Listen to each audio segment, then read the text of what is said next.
Taswata TV, media tasfiyah wa tarbiyah Islamiyah. Assalamualaikum warahmatullahi wabarakatuh. Masya Allah, pada hari ini 11 Juli 2020 telah kita laksanakan program bakti sosial Taswata TV bekerja sama dengan Yayasan Asy-Syamil Bekasi untuk membantu saudara-saudara kita Rohingya yang berjumlah 99 orang. Adapun setelah melakukan survei kebutuhan mendesak di lokasi penampungan, Sekretaris Gugus Pak Wali menyampaikan saat ini untuk keperluan sembako sudah cukup untuk 2 bulan ke depan.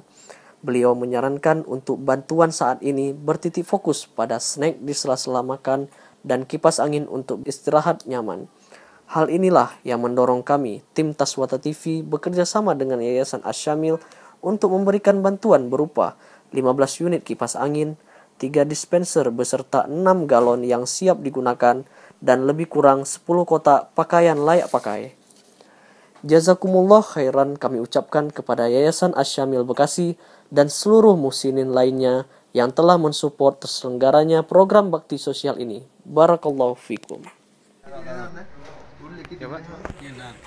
Terima kasih kepada Yayasan Asy-Syamil dan Taswata TV. Taswata TV. Jazakallah khair. Jazakallah khair.